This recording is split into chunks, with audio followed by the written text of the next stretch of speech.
time for chapter 36 of Save Me a Seat. Joe.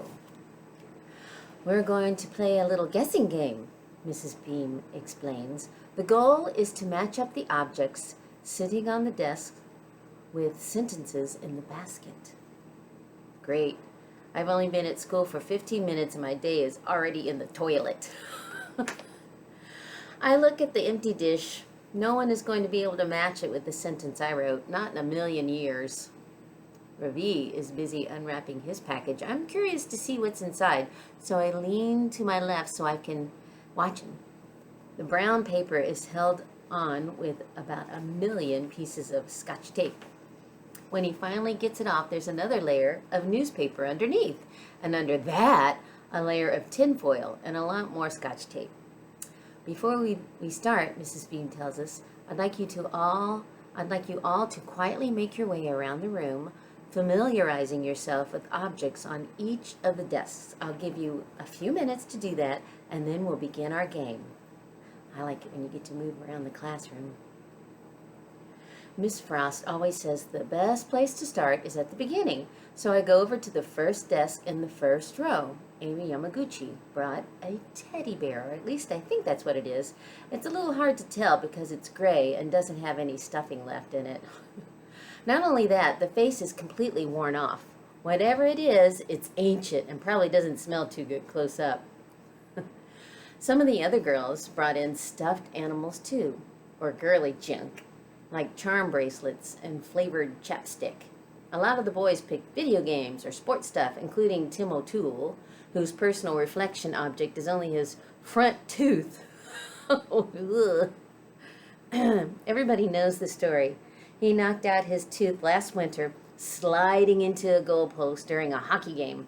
Even though there was blood gushing out of his mouth, he still managed to score the winning goal, which is how his picture ended up on the front page of the Hamilton Herald, with a caption under it said, "Plucky local kid just won't quit." I'm about to start walking down the next row of desks when I hear Lucy Mulligan scream. Mrs. Beam goes running over to see what's wrong, and pretty soon there's a big crowd of kids standing around Ravi's desk.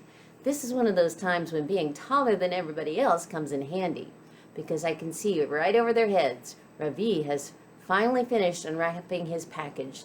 Sitting on the desk is a jar filled with cruddy-looking water. And swimming around in that cruddy-looking water are 3 long, slimy, black... Oh, and he leaves it right there. That's the end. So if you don't read on, you don't know. So let's go on to 37. 37. Leeches. Whoa. I say as everyone that's what he says. Leeches, I say as everyone leans over to see what I have in my jar. Yesterday, Paripa and I took a walk together. Where are we going? I asked. You'll see, he said. Ever since we moved to New Jersey, Paripa has been very quiet. He eats his meals without a word, then goes and sits on the sofa to chew his betel nuts and read his newspapers. But yesterday, as we were walking together, he had a lot to say. What's this I hear about you wanting to quit school? He said. Nobody likes me, I told him. They think I smell bad. It doesn't matter what they think. Quitting is not an option. I know, I said. Appa told me. That's because I told your father the same thing. When he was a boy, and someday you will have children of your own, you'll tell them this too. Quitting is not an option. You don't understand, I said. Nobody does. For a while, we walked in silence. Did you know that in India, tea has to be plucked by hand, Ravi? My grandfather said finally. 3 leaves and a bud, right from the very top of the tea bush. The tea pluckers pick the tender shoots and drop them into baskets, then the baskets hang from their heads. When I was a young boy, my first job was to work at the tea plantation. I had to stand in the rain and guard the workers, protecting them from wild animals that might be lurking nearby. Ooh. What kind of wild animals? I asked, but my grandfather didn't answer. Instead, he took me by the hand and led me through the tall grass to the edge of the pond. Amma and Parima were always warning me not to go near. What are we doing here? I asked. Again, my grandfather didn't answer. He bent his knees and crouched down, careful not to let his veshti touch the muddy ground. I crouched down beside him and watched as he dipped a tea strainer into the water and began dragging it slowly through the weeds at the edge of the pond.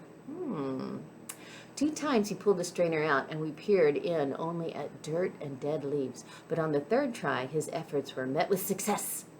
3 long, black, worm-like creatures wiggled in the strainer. We used to call them Draculas in disguise. Paripa told me. The tea plantations were infested with them during the monsoon seasons. They were much larger than these skinny fellows, but these will have to do. Do for what? I asked. Parima told me about your assignment. The assignment is to find something that represents who I am, I told my grandfather. Do you think I'm a leech? Paripa laughed and pulled a small glass jar from his pocket. Fill this to the top with water, he said, handing it to me. When I had finished filling the jar, he dropped the leeches in, closed the cap, and tightened it. The leeches are a reminder of who we are and where we come from, Ravi. All of the hardships we've endured to get here.